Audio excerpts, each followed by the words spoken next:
अल्हम्दुलिल्लाहि रब्बिल आलमीन वस्सलातु वस्सलामु अला सय्यिदिल अंबिया वल मुरसलीन अम्मा बाद फ़अऊज़ु बिल्लाहि मिनश शैतानिर रजीम बिस्मिल्लाहिर रहमानिर रहीम अस्सलातु वस्सलामु अलैका या सय्यदी या रसूलल्लाह व अला आलिका व अस्हाबिका व अहलि बैतिका सय्यदी या हबीबल्लाह। हज़रत बायदी बुस्तामी रहमतुल्लाहि ताला अलैह एक रास्ते से गुज़र रहे थे। उस रास्ते से एक कुत्ता नज़र आया। आपने वहाँ से गुज़रना था। कुत्ते को देखा तो कपड़े आपने ऊपर उठा लिए, आगे गुज़र गए। उस कुत्ते ने आसमान की तरफ देखा। अल्लाह के हुजूर अर्ज़ की, मालिक मुझे ज़बान दे ताकि मैं इस तेरे बंदे से बात कर सकूं। अल्लाह तबारक व तआला ने को ज़बान दी तो बायदी बुस्तामी रहमतुल्लाहि ताला से कलाम की। तो कुत्ते ने अर्ज़ की, अल्लाह के बंदे, तूने मुझे देखकर कपड़े ऊपर क्यों उठाए? तो आपने फरमाया, तू गलीज़ है, तू पलीत है, मेरे कपड़े तेरे जिस्म के साथ लग जाते तो पलीत हो जाते।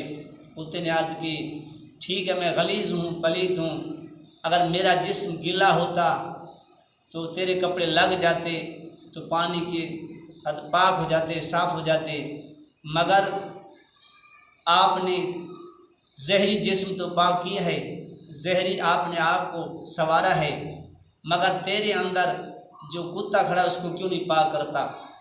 बादी बुस्तामी रहमतुल्लाहि ताला ने उसका जवाब सुनकर आप सोचने लगे।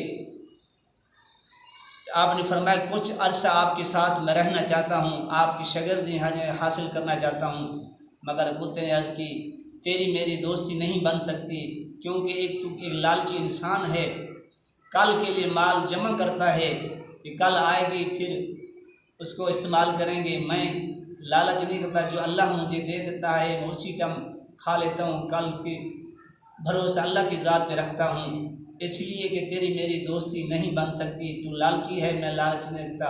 तो बादी बुस्तामी रहमतुल्लाह को चीखने के लिए आपने उससे नसीहत पकड़ी कि तेरे अंदर जो अंदर नफ्स खड़ा है इसको पाक क्यों नहीं करता? अगर वो नफ्स पाक हो जाए, अंदर का जो नफ्स उसको पाक कर ले तो उस दुनिया के ऊपर अल्लाह तबारक व तआला की रज़ा मिल सकती है, अल्लाह का क़ुर्ब भी मिल सकता है।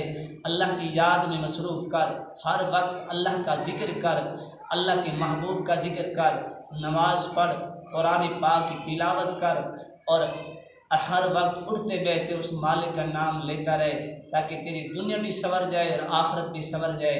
क्योंकि जो दुनिया के ऊपर अपने आप को बना के सवार के रखता है तो दुनिया के ऊपर भी जलील रहता है, कब्र और मैदान महशर के अंदर में जलील होता है। जो इस दुनिया के अल्लाह को और उसके रसूल को राज़ी करके जाता है तो कब्र के अंदर भी उसको अल्लाह तबारक व तआला की रहमत आती है, मैदान महशर में भी अल्लाह तबारक व तआला उसे रहमत से नवाजता है। तो आप अल्लाह के हुजूर झुके, अल्लाह को सजदा करें, अल्लाह से माफ़ी मांगें, अल्लाह से गुनाहों की माफ़ी मांगें, अल्लाह से रिज़्क़ तलब करें, ताकि मालिक खुश हो जाए। मालिक के दरबार में झोली फैलाकर मांगते रहें तो अल्लाह की ज़ात जब मांगेंगे तो अल्लाह तबारक व तआला उस बंदे से खुश होता है, राज़ी होते हैं। अल्लाह तबारक व तआला बहुत ज़्यादा उसको नवाजता है। व आखिर दाअवाना अल्हम्दुलिल्लाहि रब्बिल आलमीन।